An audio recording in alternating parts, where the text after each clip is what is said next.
Welcome, Casey, and hopefully others will show up in a minute or two. But for now, it's just you. That's okay. Our quorum is we have to have at least one person show up, and you're here. You're saving everyone else actually. So make sure you ask questions if you have them. Today's plan is we are going to go over regression analysis, which is chapter 12. And before I do that, I want to make a quick announcement. First is that the final exam must be taken by December 5th. And just to let you know, that's coming up not too long from now. So that is a little more than 2 weeks from now. So it's 16 days. You could take it earlier. And it's important to let me know where and when you're going to be taking it, just like the midterm. Don't wait until the last minute, please, because I might not be able to get it to your proctor in time. And if you don't take it by the 5th, then it's just an F. So you don't want to do that. There is no late final exams because I have to turn in grades and stuff like that. So please drop me an email. Let me know. A couple of you have already. And it can be the same place. Just tell me, same place. And then I've got it in my records and give me the date. And make sure that even if it's the same place, make sure you contact them and make sure that they're ready for you. So schedule an appointment. So Casey, any questions on the setting up your final exam, Proctor? Okay, no questions. I welcome Susie. We just have Susie and Casey, but I'll take whoever comes. Eric said he was coming, so we'll see. I want to also mention that tomorrow I'll start out with the project grading. Today I finished off your discussion post that you submitted by yesterday, and I went through all those, and then tomorrow will be project grading day.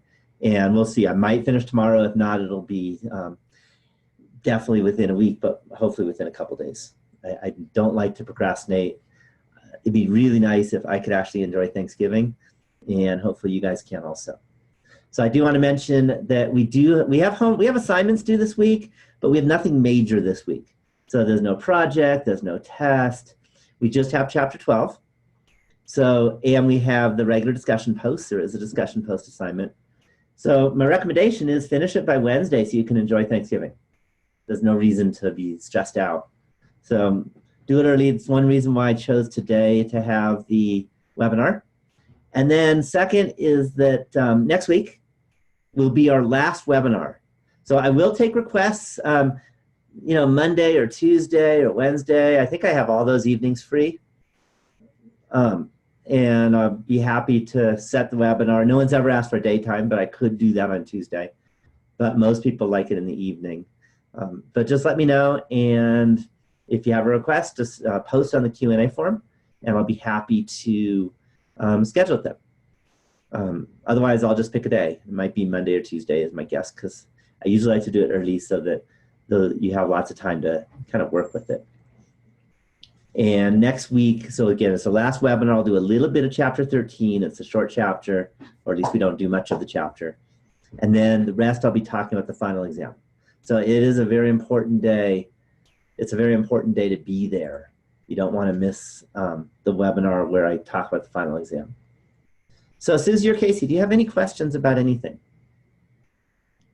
I have a question actually from the midterm. Mm-hmm. If that's all right. There was one question where the time, part of it was in days and part was in hours. Yeah, that was a typo, and I apologize. Oh, okay. Okay, yeah. Thanks. I apologize for that. That was a typo. Typos happen. I'm not perfect. I do my best. So we wouldn't have needed to have converted those. Yeah, and that part I graded nicely. Okay, yeah, I just wanted to, in case it shows up again, I just wasn't sure. Yeah, okay. No, I didn't. That was not meant to be mean. It was just, sorry about an oversight. No worries. Yeah, and I don't know, maybe you never have, but I do two typos. I think I might have made one or two in my lifetime. Yeah, so again, I can't be perfect, and given 10 pages of stuff, one little typo is It's not bad for me, at least. No, I just wanted to make sure I understood for next time. Yeah, no, I apologize for that, but No worries. again, typos can happen. Okay, any other questions before we talk about regression analysis? Okay, and again, we don't have like a test or a project to talk about, so this could go even a little shorter, we'll see. Because they've been going almost an hour and a half lately, so it might be shorter today. So I want to share my desktop, but I want to talk to you about kind of the most important thing that people study here. And I think, let's see, are you guys from here? I always blank out who's from here, who's from elsewhere. Casey and Susie, you're from Tahoe, or are you from outside of Tahoe? Tahoe from Susie. Yeah, okay. And then Casey's from Modesto. So Susie, you should know, what is the most important thing people study in our area? There's no question about it. Water quality. Water quality. So I thought I'd bring up, and I'm going to bring it up with a kind of a two-part story. And I want to talk about what happened in around the year 2000. It might have been 1999. It's hard for me to remember exactly. But somebody important came here. Anyone know who came to Tahoe? It's very important.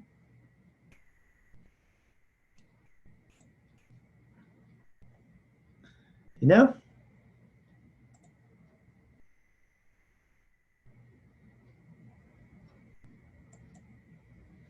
Okay, the person that came was President Clinton.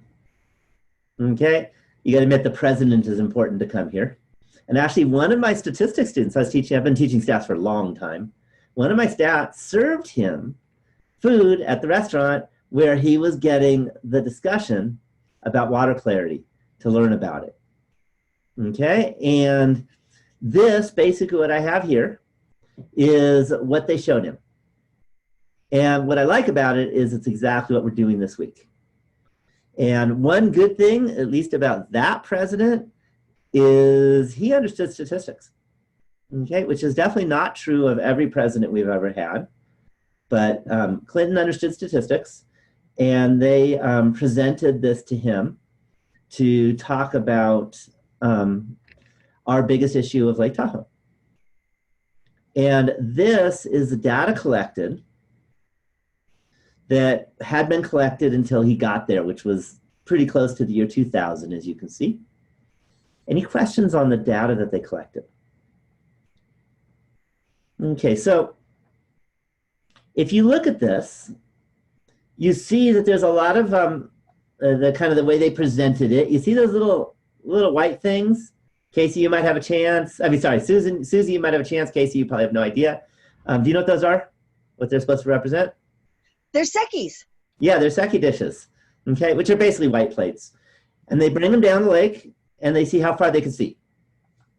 And these are the values for each year. Any questions on that? And it's been going on since, around 1967 or something like that. So a long, long time. And what's interesting is, I'm not sure, do you know who is the one that does this? You might be able to see it, actually. Oh, it's on that boat back there. Yeah, it's UC Davis.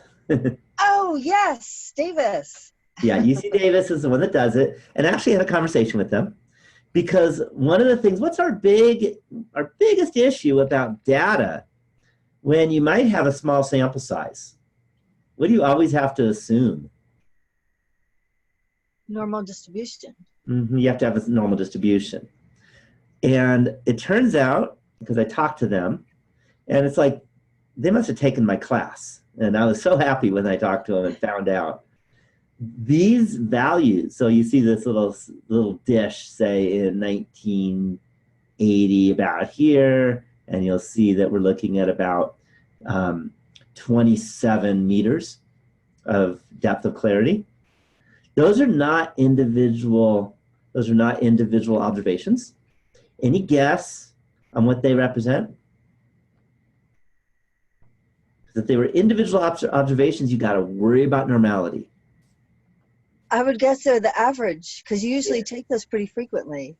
Yeah, they are the average. And when I talked to them, I asked them how many official samples do they look at. And they said 31.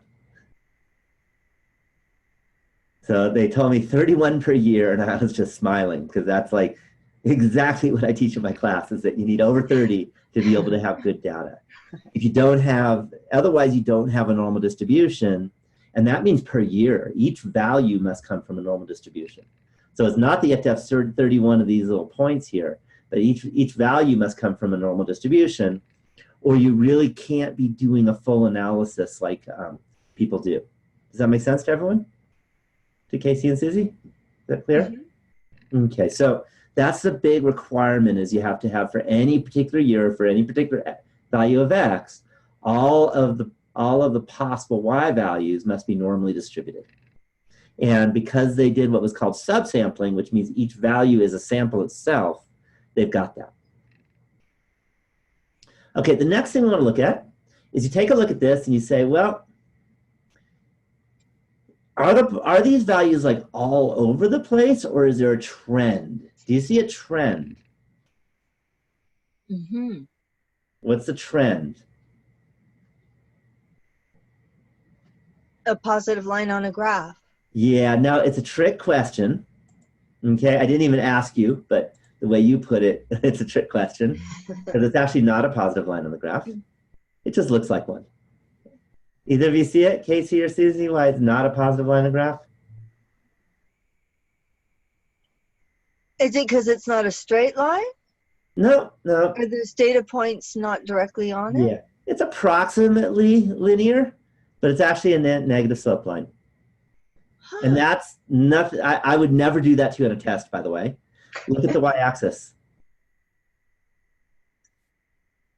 Do you see anything funny about it? Oh, it's backwards. Yeah, it's backwards. And the y-axis is backwards. This is actually a negatively sloped line, even though it looks like a positively sloped line. So sorry about that, but I wanted to give something that's real life and the most important thing in our town, at least. Sorry, Casey, I don't know what your most important thing is. Maybe farming or something. Modesto. Yeah, so maybe farming, right? Grapes. Yeah, so, but here it's all about our lake clarity. So what I did is I drew a line. And one of the things about this chapter is heavy on, it's got a heavy on the beginning algebra piece. So you definitely have to remember your beginning algebra. So if you look at a line, how do you characterize a line? What two main pieces of information do you have to understand, do you have to have? What two important numbers do you have to characterize a line? Go back to your beginning algebra time. Rise and run. Rise and run, those slope help. And intercept. Slope and y-intercept. The rise and run are to get the slope. Mm-hmm. Okay, but the slope and y-intercept. So in particular, we're going to look at this and we're going to say y equals mx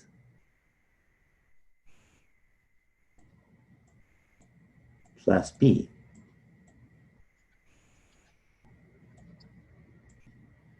Right? And you are required to have that one in your brain, because that's like one of the most important formulas in algebra. Don't you all agree? Mm-hmm. So what we want to look at is we want to look at the slope and we want to see if we can interpret it. We also want to look at the intercept and see if we can interpret it. So let me start with the slope. As you mentioned, the slope is the rise or run, right?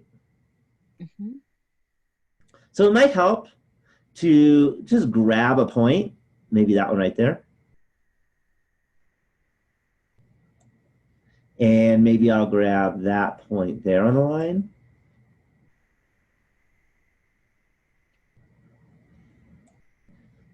And let's get the coordinates of those points. What's the coordinate of the left point that I just drew?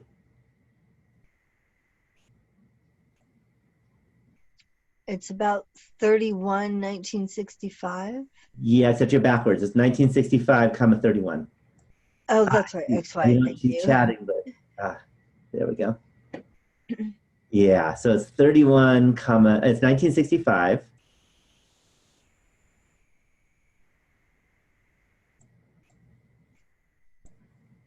I'm using the snipping tool, which doesn't have a text ability, so I have to kind of draw out every number. And then comma 31.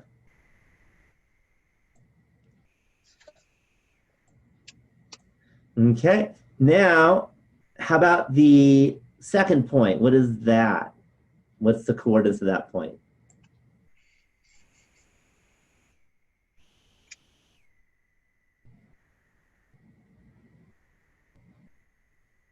I'm gonna let Casey grab this one. All right, Casey. I'm looking at the chat in case you don't want to talk, but you're welcome to talk too. 1995, comma, 25. Okay. I think it's a little less than 25 though, if you look across. Looks more like 22. Does that make sense? 25 is much lower. 25 looks like 87 or so, 1987. So it's 1995. Oops. Ooh, that was an awful. I wonder if I can do this. Nope. 1995. Sorry about that. Again, I'm using the snipping tool because I had to clip this up. 1995, comma, and we said that was about 20, let's call it 21. It'll make it a little easier to do the math. Okay, so now that we have that, we can actually get the slope. So the slope, and Susie said it a minute ago, is rise or run. So notice the rise is the difference in the y, which is 21 minus 31, which is negative 10. The run is the difference in the x, which is 1995 minus 1965, which is 30.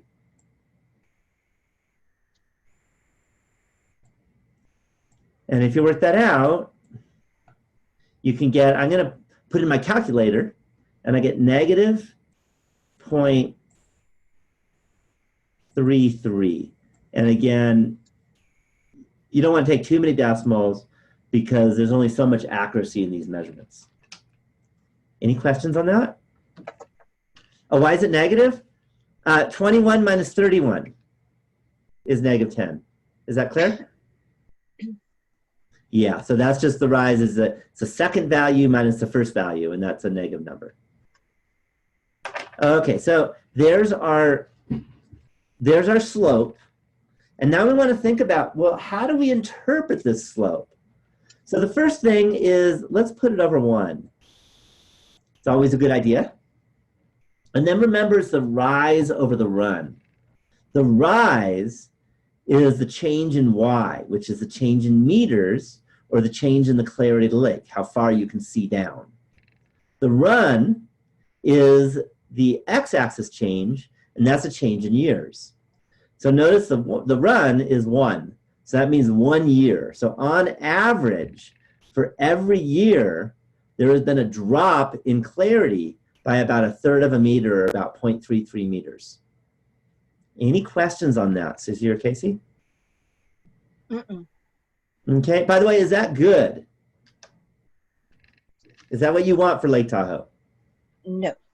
No, definitely not. Okay, so that's a bad thing.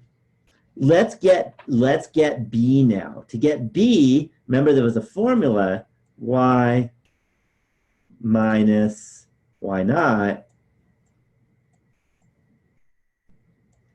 equals m times x minus x naught.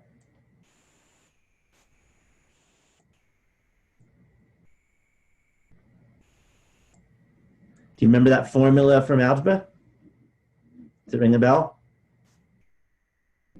If we shake the cobwebs off, yeah. Okay, I know it's been a while for some of you, but it is important. This is the algebra of the class. I told you today's a heavy algebra day. So now we plug in, and you say y minus, you can pick either point, it really doesn't matter. So I don't know, maybe I'll pick the first one. Okay, y minus 31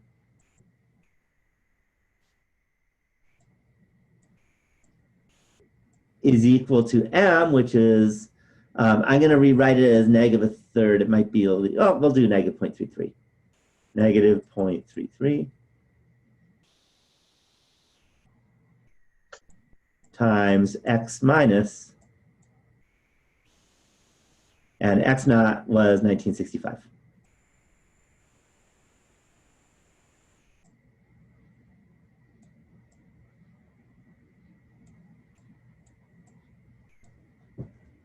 Have I lost you yet? Okay, so we can actually solve. So we should put y by itself, multiply the negative 0.33 through, and what you get is that y, ooh, that's a bad y, sorry. Do this, there we go. Still bad. Equals negative 0.33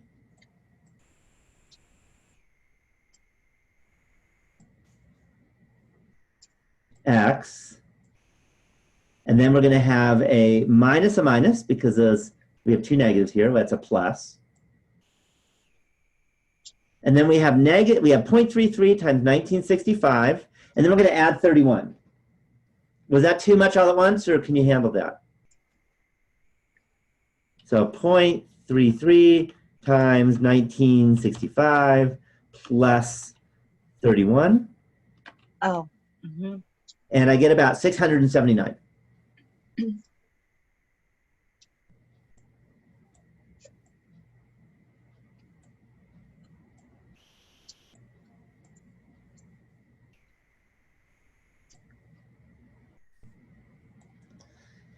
Any questions on that? Okay, so there's our B, 679.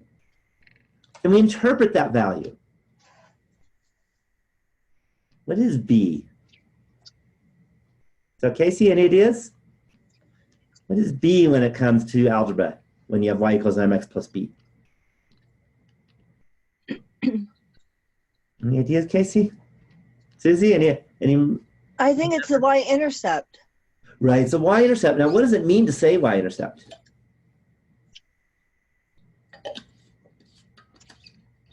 Let's see, that's x equals 0. Yeah, it means x equals 0. And x, in this case, what does the x represent? What's the x-axis here? Years. Right, so that means the year 0. Which isn't reality. Well, the year 0 happened. I mean, there was a year 0. The year 0, what we're going to say is our best prediction for the Clarity Lake is 679 meters. So I want to let you know that sometimes the y-intercept is useful and sometimes it's not useful. What do you think in this case? Useful or not useful? Yeah, definitely not usable. Okay, first thing, a couple things. One is that you could never use the regression line to predict a value that's very far from the data. And the year 0 is very far from all the data points we've got. Do you agree? Mm-hmm. The second is that if you look at 679 meters, that's actually deeper than Lake Tahoe. There's no way you're going to be able to sail on Lake Tahoe at the year 0, look down and see below the ground on the bottom. Do you agree? It's totally nonsense. So sometimes it'll be nonsense and sometimes it'll be usable. The slope is usable. Okay, the slope is always going to have an interpretation. But the y-intercept, sometimes it will, sometimes it won't. It all depends on whether 0 makes sense, whether the y value makes sense, and whether the x value is kind of close to the data values. Any questions on that? Going back just a little bit, when we came up with our negative 0.33 slope, and then our interpretation was that for every year, we drop 1/3 of a meter in clarity. On average, only on average, that's important. Okay, thank you. So if that had been a positive number, would we say that our clarity increased? Yeah, that'd be wonderful. Okay. Yeah. It'd be wonderful if it was positive. It isn't, you know. Mm-hmm. But had it been positive, then absolutely. Then you would say that every year, you know, every change of x of 1s, that's every year, on average, it would have increased by whatever. Okay. But we got a negative number because that's the reality of Lake Tahoe. Okay. All right, I want to look at a few more things that are really important. One is based on this line. You know, think about being President Clinton, right? And he's getting this presentation. It was actually on the north side of the lake. I live on the south, but one of my students was actually working as a waitress on the north side and served him and got to see this presentation, which is pretty cool. with the president. So the question is, what would you predict? What does this regression line predict that the clarity is today?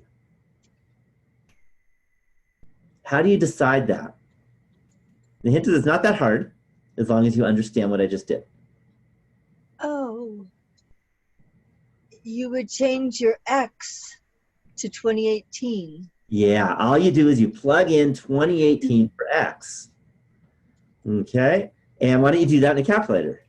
Negative 0.33 times 2018, and then plus 679.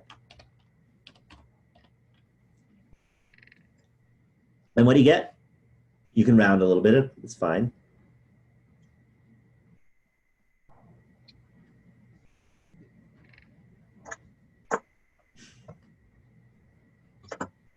Yeah, or about 13. I think 13 is good enough. All right, so that would tell us that, you know, when President Clinton was there at the table in North Tahoe, they told him that in 2018, I don't know if they used our year, but we can because it's more fun, that the clarity is going to go down to 13 meters. Okay, that's a big drop in clarity. When it goes to 13 meters, it's just kind of murky and gross. Might even smell bad. Okay, is that clear? Mm-hmm. So what happened, kind of the next piece of the story, is Clinton went back to Congress and got over $200 million to protect our lake because of statistics. Any questions on this? Okay, and science, of course, was involved too. I'm showing you the stats part. I'm not getting into the nitrate stuff and all that, but I'm doing the statistics. Okay, we also look at it and say, well, is this line nonsense, or does it look like a pretty good fit? What do you think? Do the dots, are they really far from the line, or are they pretty close to the line? What does it look like? I think they're pretty good. Yeah, this is actually a very good fit. This has what's called a correlation. So let me do that. And we use the letter R for correlation, about equal to 0.9. And actually it's negative 0.9. It's always the same sign as a slope. Okay. The correlation is always between -1 and 1. If it's 0, that means there's like no correlation whatsoever. That would be like the temperature, the average temperature of Modesto and the total score of the London High School rugby team. Okay, there's like no relationship between the two. Do you agree?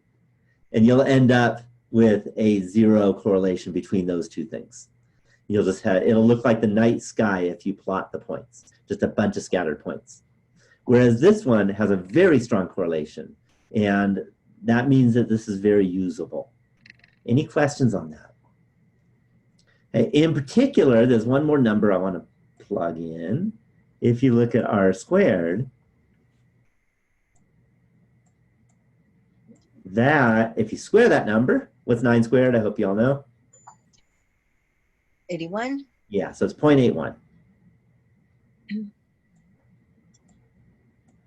So R squared is 0.81. So I want to discuss what that means, because that's a little complicated. If you look at the values, you'll see that from beginning to end, there's a pretty big spread in these values, right? We're going like from maybe 19 meters to 32 or so meters. You see that? Mm-hmm. So they're all over the place. If you ignore the year, you just kind of write down the Y values, it has a very large standard deviation. Do you agree? Mm-hmm. Okay, on the other hand, if instead you just kind of look at a few X values and look at how spread out they are for any kind of close by collection, they're not that spread out, are they? From each other. If you take any of those circles I just drew and you look at the Y values in there, The y values in any specific circle are pretty close together. Do you agree? Mm-hmm. Okay, so it turns out the way you interpret r squared, I like to think of it as a percent, we got 81%, is that if you look at the standard deviation of y values, okay, forget the x, just let's list all the y values, then you could reduce that standard deviation by 81% by just focusing in on a specific little x value area, like I've done. And you take the average of the standard deviations of all those circles that you could possibly draw, and that'll be 81% less than the standard deviation of all of the values. Have I lost you, or are you following? Okay, you're a little lost. Okay, so notice that if we list the y values, I got over here, I got like a 19. I got a, if I list them, I might have a 22. And then over here, I got a 26. By the way, if you're lost, it's understandable. This is the hardest part of the whole day. Okay, I also see down here, I got maybe a 29.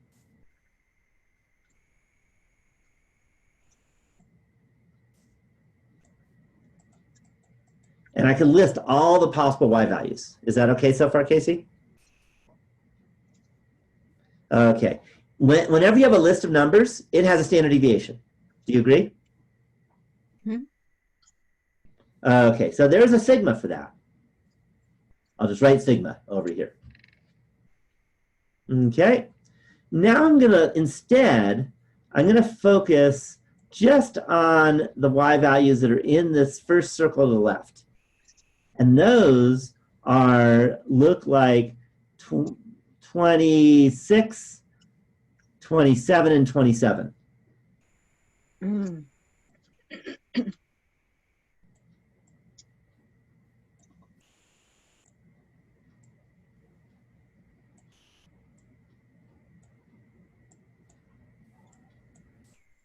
Is that clear so far, Casey?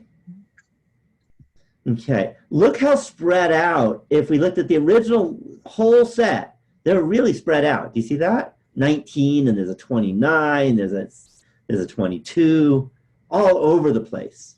On the other hand, if we just look in that one circle we focused on, they're really close. Do you understand that?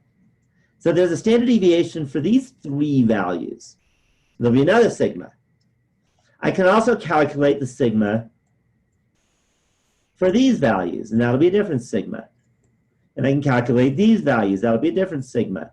But you'll notice that all of these specified sigma values are small because the values are pretty close together. Even this one's a little bigger, but it has a standard deviation too.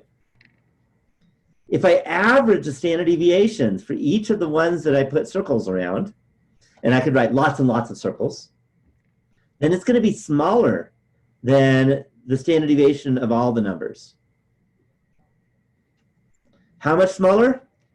On average, 81% smaller.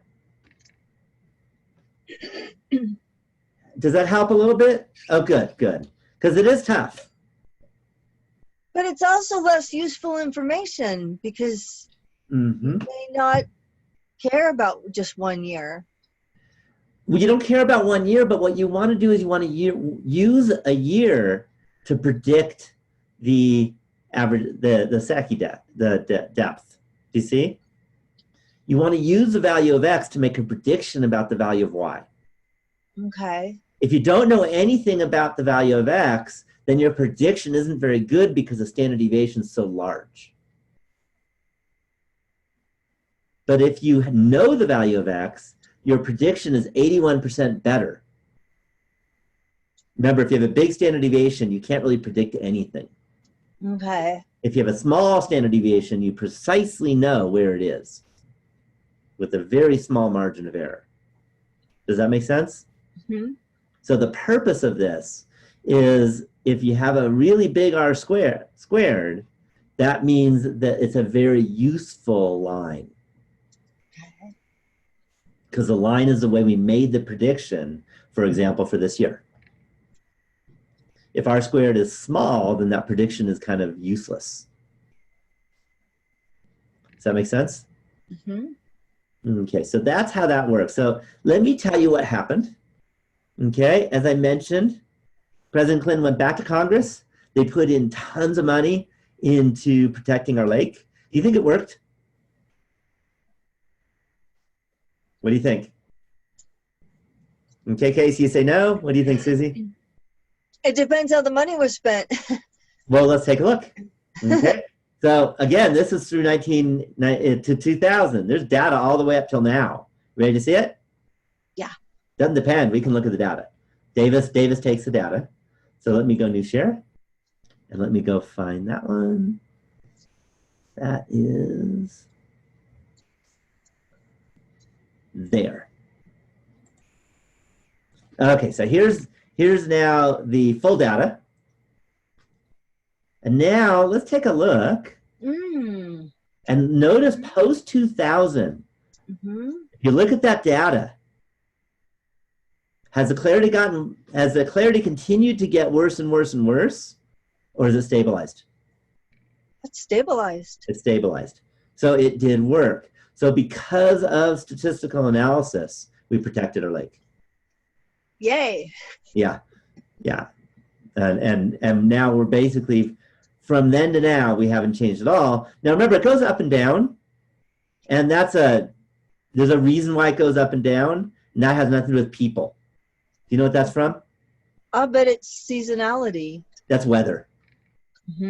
That's weather. So like a year and a half ago, it got bad again, and that's because all of a sudden we had huge amounts of storms, and that would push stuff in. I don't want to teach that because that's not stats, that's environmental science, but also cool. But you'll notice that over here, let me do a new capture, just one second. So I can show you and draw things on it.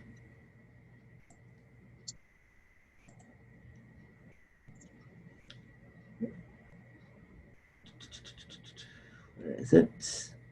There it is. Okay, so here it is again. And if we look at it, and let's look at what I'm going to call the modern data. So if you look at the modern data,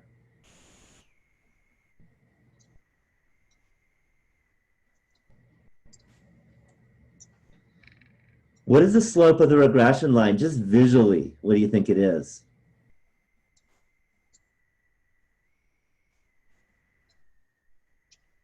Ignore the early stuff. Since 2000, what does the slope look like? It's not quite zero.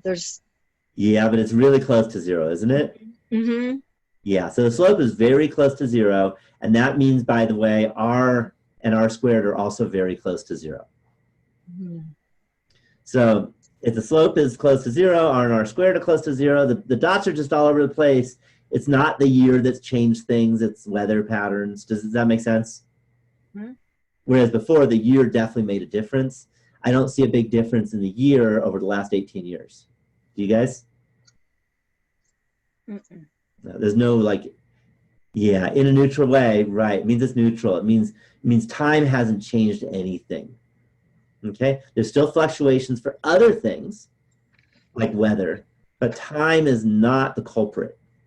So if we wait longer, it'll probably stay the same if we don't do anything, as humans in a bad way. Does that make sense? Or an extra good way. So then R and R squared are both zero. The regression line is not very useful because knowing the year is not going to help you predict at all what the water clarity is, right? If I said predict it for 2005 or predict it for 2012 or predict it for 2020, it wouldn't help you to have the regression line because it's just y equals a number because the slope is zero. Does that make sense? Okay. Any questions on that?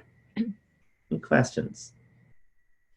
Okay, so this is the main pieces of regression analysis. What I want to show you now is how to actually work out the numbers. Right now, we just guessed on them. Is that clear? So the next part's pretty easy. I wasn't sure what I was going to do, whether I was going to use a survey with you guys or an example, but there's only 2 of you, so 2 is never a large enough sample to do anything. So I need to do a example I have ready. So let me go to new share. And that one is there.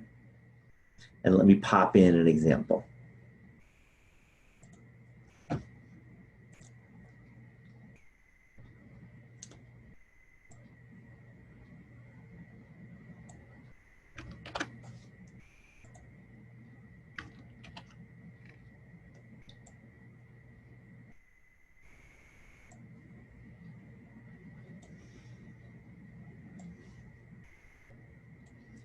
Okay, so here's what we got. The data below show the results of a study of 9 community colleges done that looked at the percentage of students at community college who receive financial aid and the percent who are business majors. Okay, any questions so far? All right, conduct a hypothesis test for the correlation and then perform a full regression analysis. Any questions on the question? Okay, so we have noticed that the variables are both quantitative. Do you agree? They don't even have to be related to each other, like with units or anything like that. These are, but you could do like height versus weight, and that's fine. Whereas with a 2-sample t-test, you can't do height versus weight. Is that clear? That wouldn't work for your projects, for example. But for regression analysis, you can do that. They don't have to be unit related.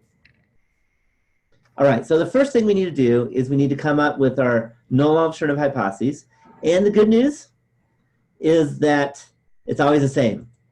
This chapter, it's always the same null and alternative hypotheses. So let me tell you what it is. Don't want text. I think I need a pen because I'm going to have a Greek letter to write. Sorry about that. Okay, so what we got is we got H naught. You're used to that. And the letter we're going to use now, because notice we're talking about correlation. And remember we used R. Do you remember that? So we're going to have, instead of R, we're going to have the Greek letter for R. Do either of you know the Greek letter for R?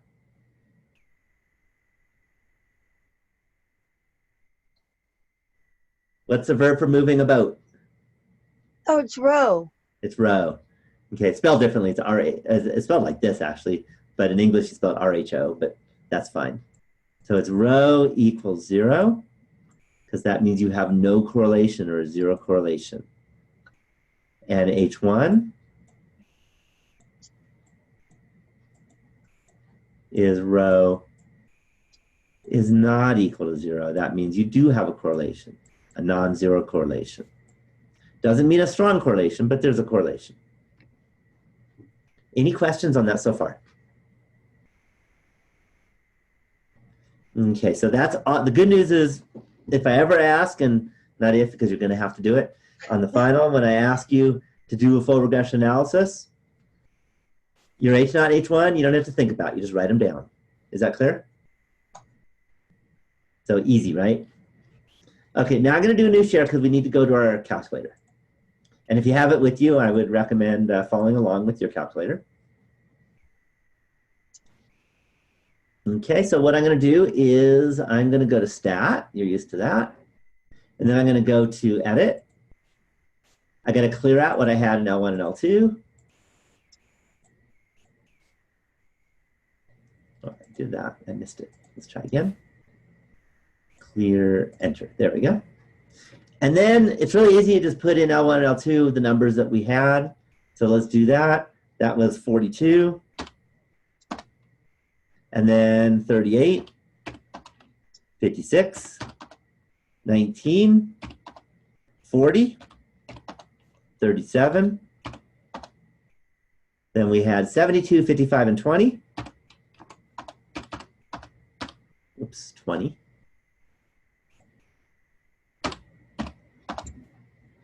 Any questions on that? In L2, we have 15. We have 17, 7. Then we had 34, 12, and 15. Then 6, 9, and 27.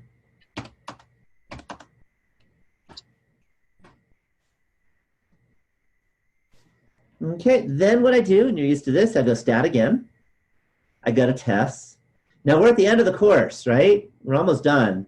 So it's going to be at the bottom, so I'm going to use the up arrow to get to the bottom. And it's lin reg t test. We're not going to do lin reg t int, actually, it turns out. We've done most of these tests. Have you noticed that? Yeah. We're almost there. We're skipping a couple in this class. We're skipping the two-stamp F test. I used to teach that, but it was just a little too much. And we're not doing a lin reg t int. That's a confidence interval for the regression. So we're going to do lin reg t test. I hit enter. The X list should be L1, and the Y list should be L2. The frequency is 1. We want to not equal 0. Nothing in reg equation. Don't worry about that, and just go to calculate. Any questions on that? Okay, it gives us all kinds of stuff. All right, one thing that's kind of interesting. See this t equals -6 about? It's actually student's t-test, okay, or student's t-variable. So it turns out to be the same variable. The reason why is way too hard for this class. But there's hard math behind the t, and you could just trust me that you get the same distribution. The p-value, is the p-value 5.02? To the -4th. Yeah, or not to the -4, but times 10 to the -4. So that means we got to move the decimal over 4 places, and you get 0.0005. Any questions on that? And I better write some of this stuff down, or I won't have it when I come back to it. So our p-value is tiny. Okay, notice you have, and it says y equals a plus bx. This is one of the unfortunate things about regression analysis, is it uses different notation for the line than you're used to. You're used to mx plus b, right? Where b was the y-intercept. Mm-hmm. Well, b is not the y-intercept, is it? What is it in this case? Based on their equation, these people from Texas. X. It's the slope. Oh, it's a slope. The number in front of x is the slope. It's not the letter b that's Oh, yes. Okay. and the number without an x is the y-intercept. So just remember that. It's different than you're used to. The reason is too advanced for this class. The reason why we do it this way. It has to do with doing increasing that to like an x squared and an x cubed and stuff like that. You want to be able to expand. But forget it. Don't worry about it. So here, our equation is going to be y equals a plus bx, or y equals 37. I'm just going to write 37. I'm going to round it. Minus 0.5x. Is that clear? There's all kinds of other things. There's a degree of freedom. There's an S, kind of like a standard deviation for the regression. R squared, that's important, is 0.84. Is that clear?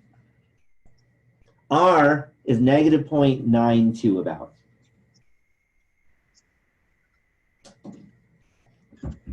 Any questions so far? Okay, now I'm going to go back to the question. And we want to look at this, and we want to start interpreting everything.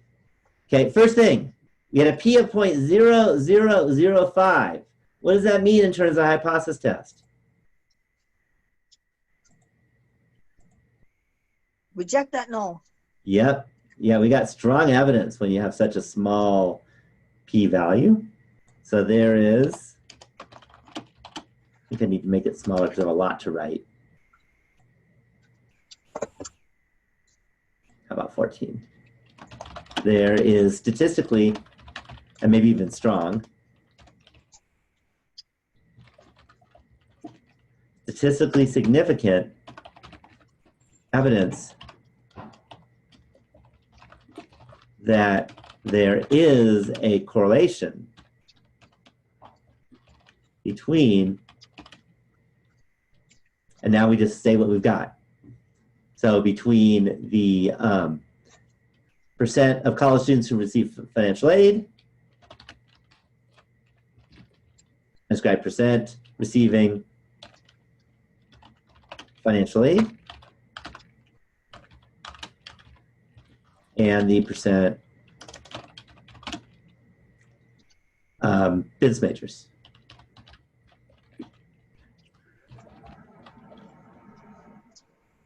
Any questions on that? Okay, let's look at, we have again, y is 37 minus 0.5x. Maybe I'll write that out over here. Oops, missed. One more time. So y is equal to 37 minus 0.5x. All right, 0.5, can we interpret that? Is that meaningful? Negative 0.5.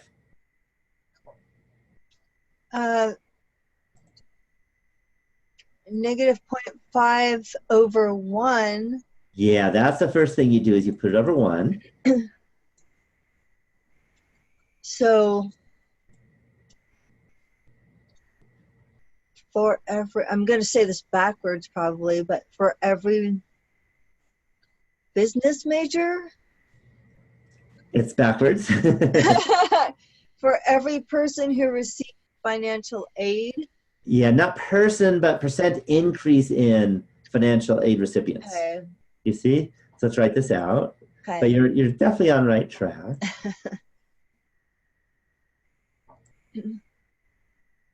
So for every percent increase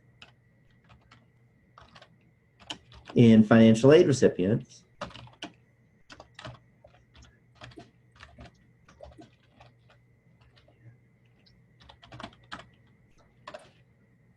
can we say that's going to cause a decrease of 0.5% among business majors? Yes, because it's negative. Okay, the answer is definitely no. And the reason is you can never use the word cause. Oh, that's right, cause. Cause is an evil word in regression Trend? analysis. Yeah, you can say trends or predicted to. Okay, so there tends to be an average drop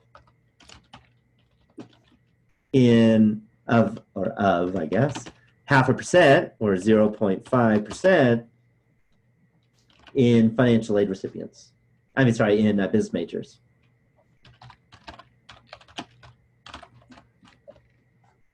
Any questions on that? It's an interesting concept because when we say that there's a correlation, it's not saying which way, so it doesn't mean the business majors are getting more financial aid. In this case, it means they're getting less financial aid. Well, we have negative, right? Mm-hmm. So negative means as one goes up, the other tends to go down. Mm-hmm. And that's really important that you look at that positive or negative. Mm-hmm. Okay. So we definitely have a negative slope here. All right, what about the y-intercept, which is 37, by the way? Is that useful? We saw last time it wasn't. Is it useful this time?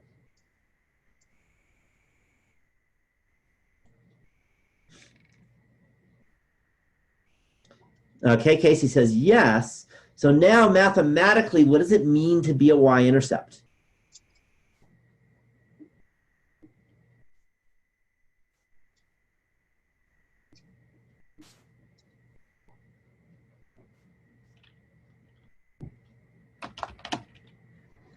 I'm not seeing you all jump in, but let me write it out. So first, it's the best prediction.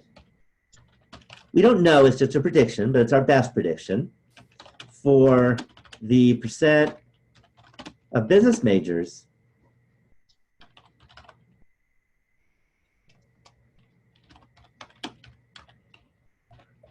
at a college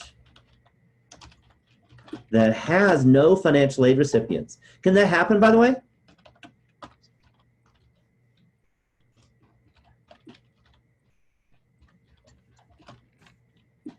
If they didn't have a program. Yeah, or more often if you have you have one of these like for-profit places. Does that make sense? Some of these for-profit places, you don't get financial aid. Right? In fact, Trump had one of those, remember? Okay, so the best prediction for the percent of business majors at a college that has no financial aid recipients is 37%.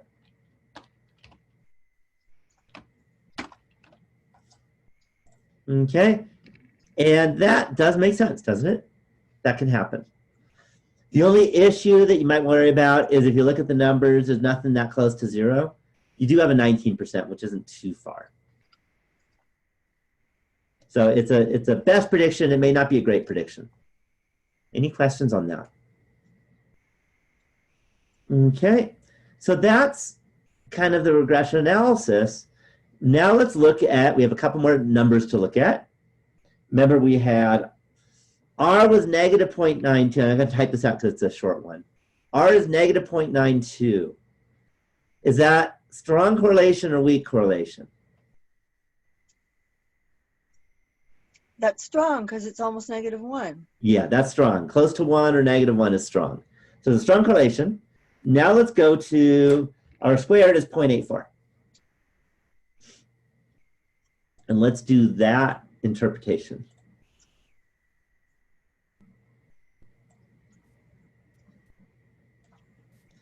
And what that says is, let's see if I have enough space. Hopefully I do. So what we can say is there is, will it always be 0.9 or 0.81 to R squared? You're always squaring. This time it's 0.84. But so if you mean, are you always just squaring it? The answer is yes. If you mean, is the number always 0.81? The answer is no. In our case, it's 0.84. Casey, if that makes sense. So there is a pretty large standard deviation in business major percents.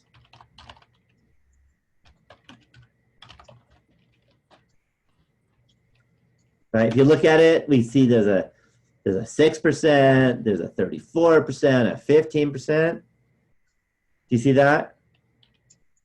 Oh, why is it 0.84? Because the calculator told us so. Casey? Are you okay with that?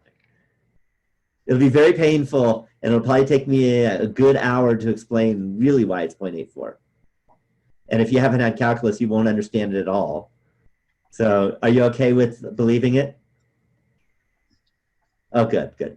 Okay, if not, like I said, I think it's too hard to explain in this class. But there's some really cool calculus in it. Take my third quarter calculus class and you'll get it. Actually, I think Bruce is teaching that.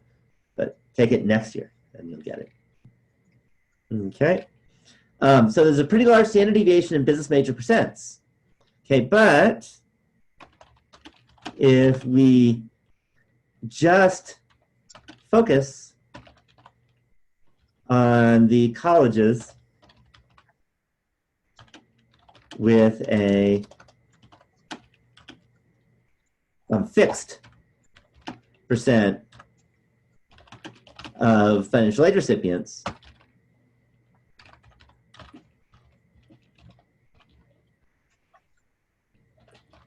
this standard deviation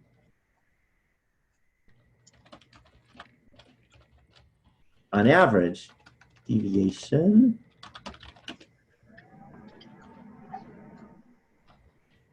will be 84% less or smaller. Does that make sense? Okay, so that means that our guess is going to be kind of an 84% better prediction if we know their financial aid recipient percent than if we didn't. If there's a smaller range to begin with, like in the table, there's a smaller range, would that 84% of the R squared number tend to be lower? Not necessarily.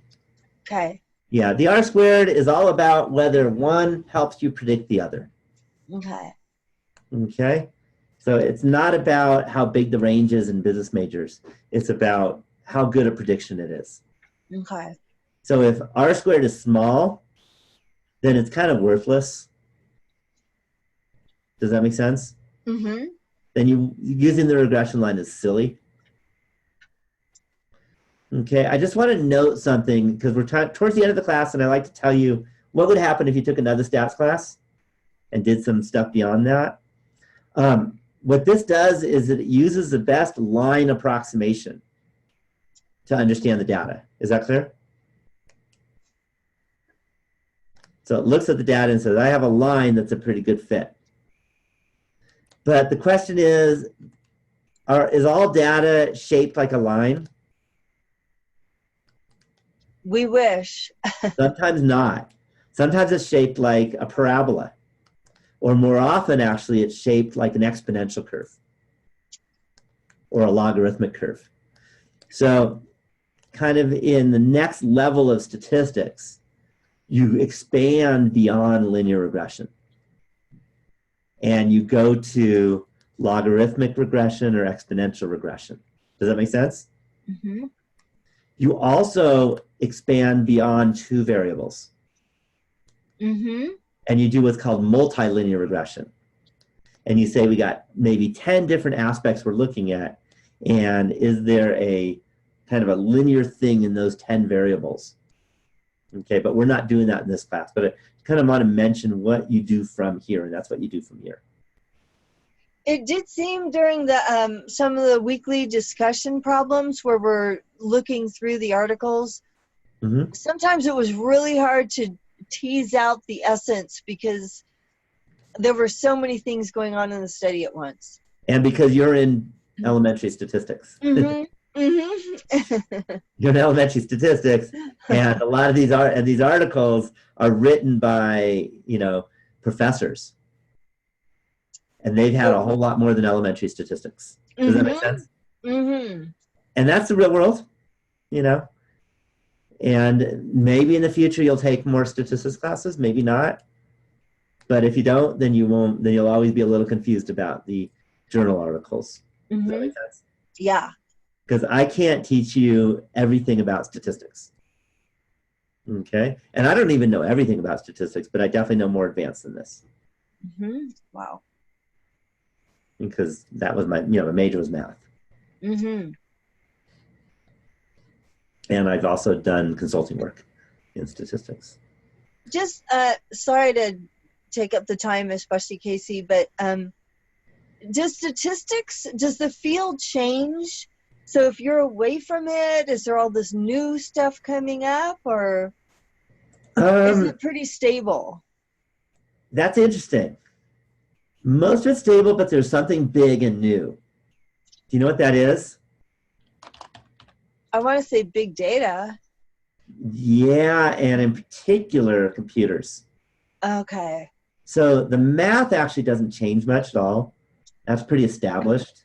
Mm-hmm. What changes is a couple things. One is the ability to handle 1 billion data values.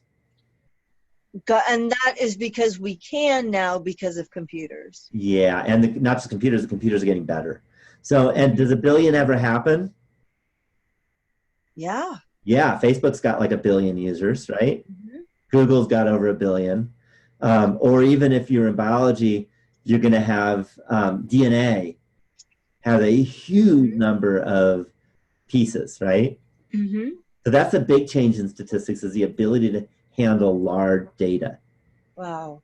And also what you do with statistics. I've taught you that you always first write the null alternative hypotheses, and then you go find your p-value, right? Mm-hmm.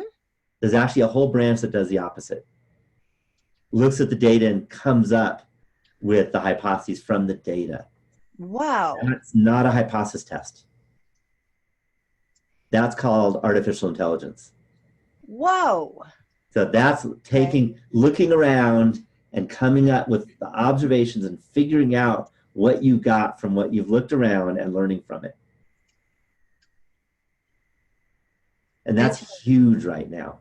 It's also very hard. Very interesting. Yeah, so your question has a very complex answer. Okay, thank you. Okay, but here's what doesn't. Okay. That is the secret word. And the secret word is, let me double check, I'm pretty sure, yeah. Line. Because this chapter is all about the regression line, isn't it? Mm-hmm. Okay. So it's a very important chapter for the real world. Do you agree? Have you seen this before, by the way? Not necessarily understood it, but have you seen kind of a regression line on a picture? Scatter plots. Scatter plots, and the scatter plots usually go with the line. Mm-hmm. And Casey, you've probably seen it too. It's used all over the place. So I'm gonna stop this because we're done with the new stuff. Again, I did a couple examples. That's all I had time to do. But you'll get more examples with the other videos in the book and all that. And by the way, this is our last kind of real discussion post this week. Next week's just a fun, easy one. But don't forget, don't not do it next week. But this is our last one where you actually have to do a bunch of stuff. So Casey or Susie, do you have any questions? Mm-mm.